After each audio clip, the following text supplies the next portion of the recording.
Namaskar viewers, hello and welcome to Sansad TV. I'm Tina Jha, you're watching Perspective. Prime Minister Narendra Modi returned home on Thursday after concluding his three-nation European tour to Germany, Denmark and France. In what was his first visit abroad in 2022, the Prime Minister held a series of bilateral meetings to boost ties in a range of areas including trade, energy and most importantly, green technology. We've spoken earlier about his visit to Germany. Today, we will focus on the last leg of the Prime Minister's tour to France.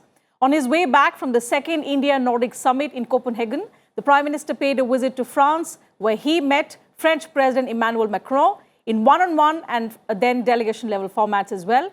The two leaders held discussions on the entire range of bilateral issues. And they also took stock of the regional and global security outlook, as well as discussed ways to work together in making the India-France strategic partnership a force for global good. On this edition of the program, we will analyze some of the key highlights from the Prime Minister's visit to France, the India-France relations, and how this visit has added momentum to the India-France partnership. To discuss this and much more, I have with me an eminent panel of experts. So let me first introduce them to you.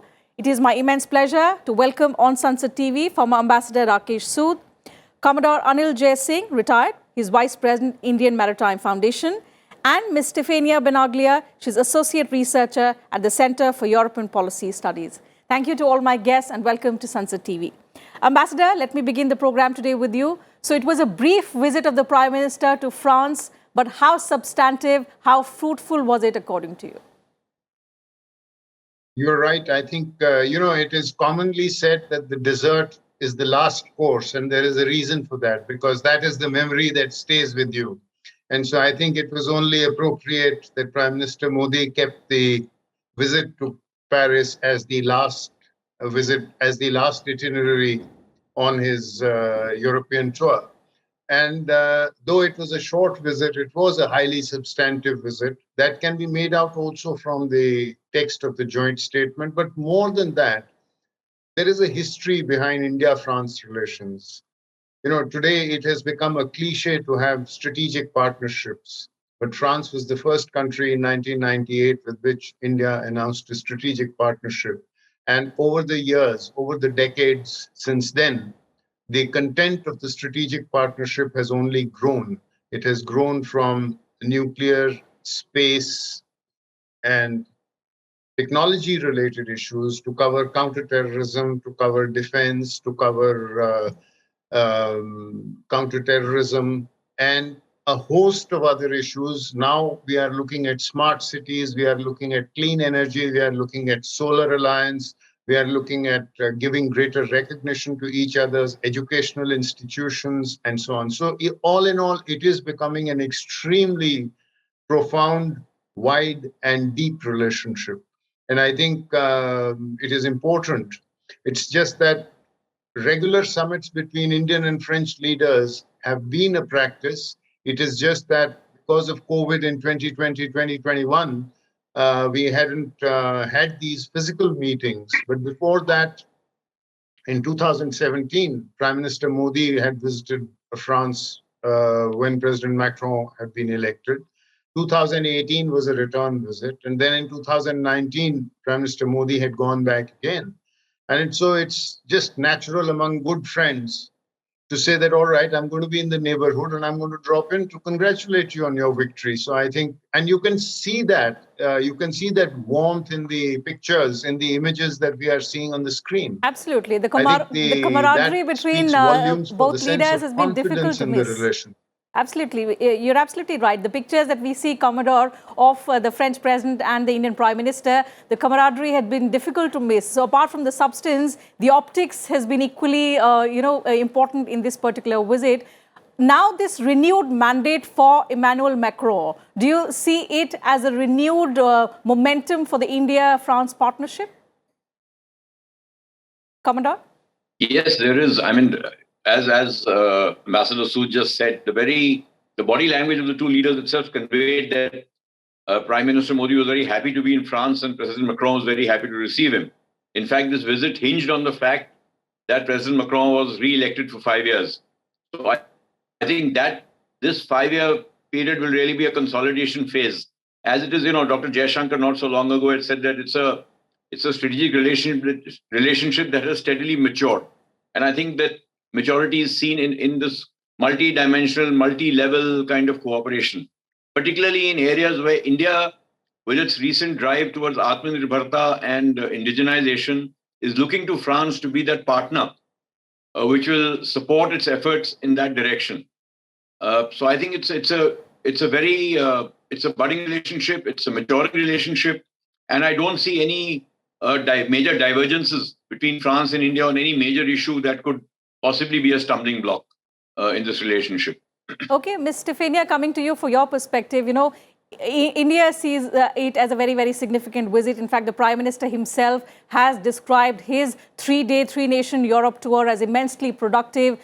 How has this visit of the Indian Prime Minister been viewed in the European region? And especially coming in the wake of the fast-changing geopolitics, how has the visit of the Prime Minister been viewed and described in that particular region? Well, it certainly comes at a good moment to pay this visit. Of course, there is also a narrative, a coherent narrative. We just had the President of the Commission, von der Leyen, visiting Delhi the last week. So a continuation of this strengthening and investment into the bilateral relations, EU, India in this case, this is a coherent narrative. So the fact that Modi, just a week after the visit of von der Leyen, and as a first week abroad in 2022, decided to visit 3 countries and holding a Nordic Summit is certainly a good sign. Also, actually, in these days, the Italian Minister of Foreign Affairs is visiting Delhi. So there is a huge political investment here, and it is visible from the visits. And also, of course, this is a continuation of a trend that we have seen in the last few years, certainly with an acceleration in the last 18 months. But of course, we have to acknowledge the fact that the last events of, the war in Ukraine certainly is a situation where we all have to reflect who are our allies, who are our friends, who are not. So having this political investment, which sure is a continuation of a trend, a positive trend that we have seen, but today it gives a completely different meaning because of what is happening. So all of this is absolutely positive.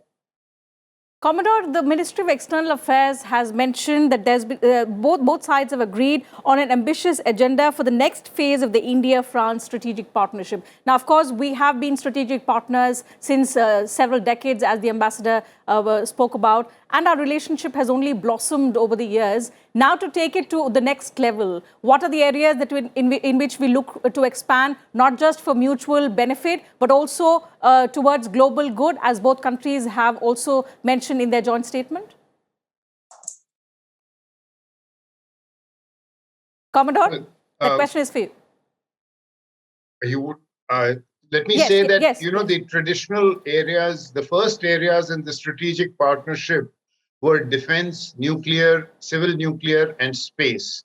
And then were added counterterrorism and intelligence cooperation. Now, these are essentially government-to-government areas of cooperation. We've built a fair amount of trust and confidence in each other through working in these areas. I think the challenge now is to give greater people-to-people connect. Now here, one of the things that has happened is there are more courses that are being run in English language in French universities, which makes it easier for Indian students to go there. Some of the difficulties that we used to have, that Indian students, after completing their education, found it difficult to get, let's say, work visas for 1 year or 2 years, during which they could pay off their loans and so on. That has been resolved. So as a result, today, you have a greater people-to-people connect. I think what is also needed is more. There are about 1,000 French companies that are today operating in India. But on the Indian side, there are just about 100 companies, 100 Indian companies that have offices in France. I think that needs to grow. So we need to develop more people-to-people connect. That will also help develop more flights between India and France. I mean, India and France today are not as well connected, for example, as, let's say, India and Germany. There are many more flights a week between India and Germany as compared to India and France. So once we have greater business ties, once we have the greater people-to-people connect, and there is plenty of room for that. You know, the fields of literature, the field of arts, the field of cinema, the field of expositions and exhibitions, there is a whole host of things, and that will give solid impetus to the bilateral relationship, in my view. Okay. Commodore, so while we talk about the optimism and, how our relations are expanding in different sectors, but one aspect that grabbed a lot of headlines just before the Prime Minister's tour to Europe was that, a France naval group had pulled out of India's P-75I submarine project. Now, that, of course, became the talking topic just before the Prime Minister's visit. Help us and our viewers understand what the entire situation is. Why did the French group pull out of the project? What exactly was it agreed upon by both countries? India and France have a very deep defense relationship as well, besides the other things they do. Yes. And that is primarily not so, obviously, because France is a deep strategic partner of India's, but also because fundamentally France is a resident Indian Ocean power. 90% of France's exclusive economic zone lies in Indo-Pacific. So it is very important for France to be a major player in this region, and therefore defense cooperation becomes a very important element. Yes. You are aware that the Project 75 submarines were built in collaboration with Naval Group of France. And now the government is looking at building a 75I, a second line of submarines. I am a little disappointed by this sensational news that came, obviously orchestrated by somebody, because it was not that France opted to withdraw from Project 75I 2 days before the Prime Minister visited. More than a year and a half ago, France was eliminated from the competition because it did not meet the specific technical requirements that were promulgated by the government for the submarine they want for the 75I. And there, despite all this, very high sort of strategic relationship, there is a second dimensional at the working level, which has become very transactional in certain areas, and not always to India's advantage. So I think this is something that we should be aware of, and we must keep this in mind, that while at the political level or the diplomatic level, there is a lot of convergence, there are prickly areas at the working level which need to be addressed as well, because it undermines the credibility of the relationship at times. Absolutely, so, and especially when we... As far as 75I goes, France did not withdraw from the competition 2 days before the Prime Minister went. France was eliminated from the competition more than a year ago. Absolutely. So I think the headline was written in a way that, it gave another sense, sort of molding the story to give out another meaning. And obviously, that's where the clarification is needed as far as both strategic partners are concerned. Mr. Ifinia, coming back to you, the Commodore mentioned Indo-Pacific, and we are seeing how the Indo-Pacific region, cooperation in this particular region has become extremely important as far as India and France, India and the EU, if we could say, has come to be. If you could give us a sense of how Indo-Pacific has become so important for the European Union, how is it benefiting the bloc as a whole and not individual countries? Because with individual countries, India shares strong relationships. But when it comes to the entire bloc, the priorities have been different. The potential and the scope has not been, harnessed to the full. So what is the strategy of the EU when it comes to the Indo-Pacific? Certainly, it is becoming more important, and it is also natural that not all the 27 member states actually feel the same way. I mean, a small landlocked country clearly is bound to feel differently than a country that has territories and people sitting in the region. So that is only natural, and that is also natural why France has been on the driving force from the member states driving towards EU engagement in the Indo-Pacific. This is also because now took the opportunity of holding the presidency of the Council, which is actually the body in charge of establishing the foreign policy of the EU, so really the most relevant body for this. And France drove this effort. Now, the strategy for the Indo-Pacific was actually approved last September In this strategy, actually, all the 27 member states agreed to coordinate and to be behind the EU in their engagement in the Indo-Pacific. Now, this is a huge step because, of course, the foreign policy of the EU has very much always been in its neighborhood, so in the immediate eastern and southern neighborhood, with some ad hoc engagement based mostly on member states' interests. The fact that all the 27 member states agreed on having a coordination through the EU and step up their engagement in the Indo-Pacific is a huge signal that needs to be taken seriously. And this is what has been done also together with the connectivity strategy called Global Gateway, which is also the EU-India connectivity partnership is in a way also very coherent on this. Of course, the Indo-Pacific strategy and the Global Gateway go hand in hand. These are describing the way the EU wants to be to step up its engagement in the region. What does it say? It says kind of like the classic engagement from the EU, which is more trade and economic interest and attention to climate change. But it also says enhance engagement in the security area, which is something quite new for the EU, of course, because this means that the EU is actually thinking how it will become a global security actor, not only a global actor, and with a global foreign policy.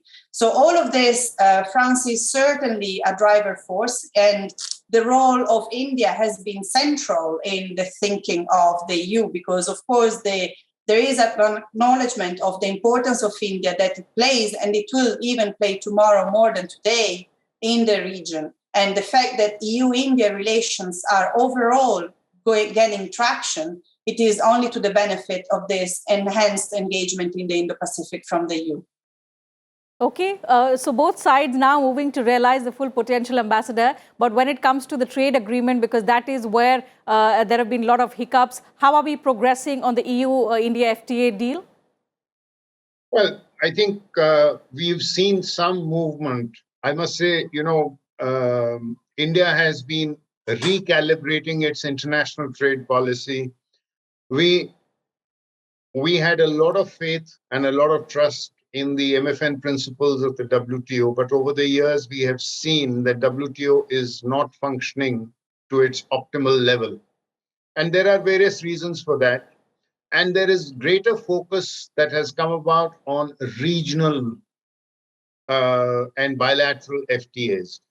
For some time, it has taken us some time to recalibrate our foreign trade policy in this direction. And we have seen now a beginning being made. We saw an agreement being signed with Australia. We saw the agreement with UK being put on fast track during Prime Minister Boris Johnson's visit. And I think it should be possible. With EU, obviously, there are more complications because it's many more countries and different countries have different interests. Like Germany has interests in certain sectors, France has interest in certain sectors, dairy and wine. And even though one could be partial to that, but Germany has interest in the auto sector.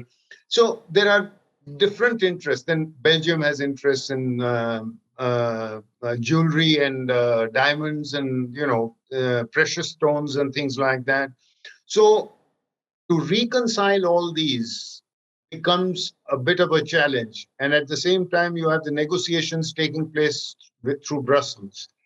But I'm reasonably optimistic that if we can move things forward, and particularly if we can also weave in certain provisions for movement of Indian professionals particularly, that would be a major step forward. And I do think that it is something that we should see support in coming years from France on issues like that, as also from Germany, because we have professionals now. We are trying to encourage bilateral investments, more FDI to and fro on both sides. And there is enough scope for it.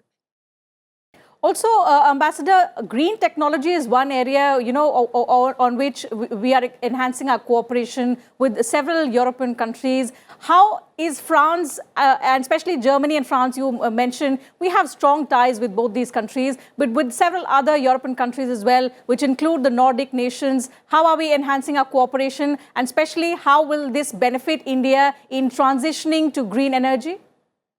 You're right, Tina. I think climate change has emerged as a major preoccupation for all global leaders. And everybody realizes that we need to find a way in which India's development can be enhanced, India's growth should not be hampered, but at the same time, taking into account the imperatives that climate change imposes on a large country like India. India is also enormously vulnerable because of its long coastline to rising temperatures. So, in a sense, we have a vulnerability as well. And therefore, the idea of urban planning, smart cities, reliance on digital infrastructure, and at the same time, reliance on clean energy. And that is why, with France, Prime Minister Modi and at that time President Macron, they had launched the International Solar Alliance. And that is something which has been moving forward extremely well. Commodore, are we also getting any assistance from these partners in self-reliance in the defense sector, particularly considering that France is an important defense and strategic partner, and India aims to, enhance its self-reliance in this sector? So what is the kind of assistance that we seek from these countries and we are getting? I think we should look at it in two ways. If one is from the perspective of security as a strategic aspect. And there, I think it is not only about pure defense cooperation in terms of equipment, it is about capacity building as an exercise. And not only capacity building within India, but building in the larger Indian maritime neighborhood, under assisting our Sagar program, Security and Growth for All in the region. And that I'm very happy to say that things like blue economy, ocean governance, all of these which are now becoming maritime security issues are getting attention from Europe as well as part of their Indo-Pacific strategy. As far as defense cooperation goes from a perspective of Atmanirbharta and indigenization and self-reliance, I think what we want, we obviously are aware that there are certain technologies that we don't have. And I don't think when the Prime Minister talks of indigenization and self-reliance, he means that every nut, screw and bolt has to be made in India. It is about foreign OEMs who have technologies come to India, make in India, Absolutely. Develop our skill sets, make us a manufacturing hub, and then use us to, or not use us, but together we can then export to the world. So we're talking of co-development and co-production. And that is where these countries have a major role to play, provided we create the right enabling environment to encourage foreign original equipment manufacturers to come to the country. Now, France particularly, unlike Germany and many other European countries, the French government itself is very heavily invested in its defense sector. Most of the major French defense companies are partly state-owned. The DGA very actively supports defense exports. So I think France can take the lead in creating this sort of environment where European technologies come to India. Unfortunately, what happens when it comes to matters like this, while there is a sort of consensus in EU, but very often the bilateral element takes precedence over a multilateral sort of approach. And that we see, when we talk to France or Germany, while France on the one hand is very keen to share defense technology, cooperate in our defense production, the German government on the other hand is reticent about doing so. So they are not very forthcoming when it comes to supporting their defense industry in supporting its export or technology collaborations, etc. So this is something there is a difference of perception at a bilateral level. Defense will always remain a subject that is more bilateral than multilateral. But I think France can take the lead. France is taking the lead. We've got some very interesting things happening with France. And I'm not talking of hardware. I'm talking of at the development level, at the R&D level. And perhaps other countries can take the lead from that. Absolutely. Ms. Stefania, coming back to you for the last concluding remark on how France can help India in, taking its relations with the European Union bloc as a whole one notch higher. So there are several sectors on which we have now begun to enhance our cooperation with several of the countries in the bloc. But with France being a strategic partner of India for decades and the kind of relationship that's been blossoming over time, how can France take the lead, as Commodore suggested, in helping India become self-reliant? Well, I would say streamlining the relation with the EU, because indeed there is a whole plethora of bilateral interests that come into play necessarily when you do interact with the EU. So actually bringing coherency and streamlining all of these inputs, which actually at the end of the day all aim towards the same objective, because yes, it is true that there is competition sometimes inside, but at the end of the day, the overall goal is to enrich the cooperation with India. So to the benefit, of course, not to, to lose the cooperation to other countries, because that is, of course, the risk. If the competition then becomes a negative competition, the ones that are beneficial of this competition are non-Europeans. So this is very well embedded into the European mindset. They are learning their lesson, and they are learning how to behave in a much more coherent way, so that both the interest of India and European countries, and by extension the EU, will actually gain more traction and actually become then the final objective shared to all.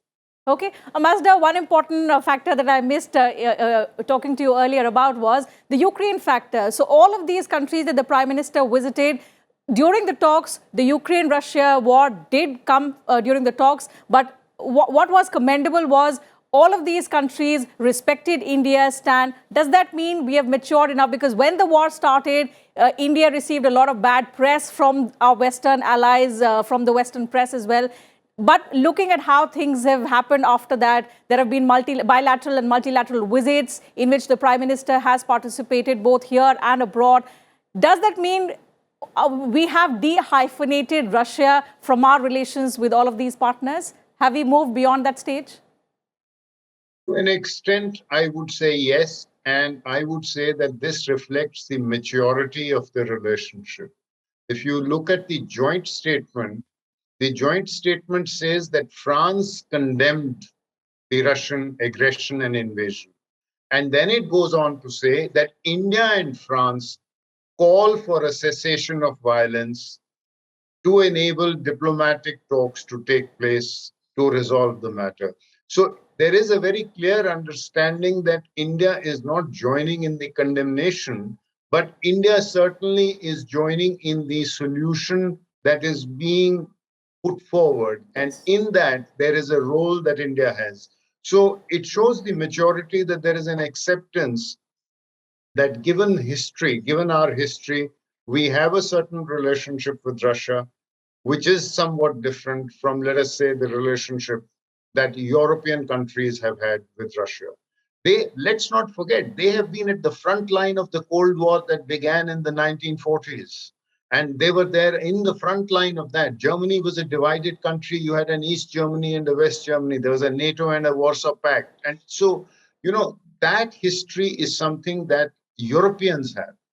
It is not necessarily a history that has been part of India's history. Our history of relationship with Russia or former Soviet Union, as it was at that time, is a different relationship. And I think there has to be an understanding. And I'm glad to see that that understanding is there, reflected also in the joint statements. It means that we did not object to the fact that there is a sentence saying that France condemned it.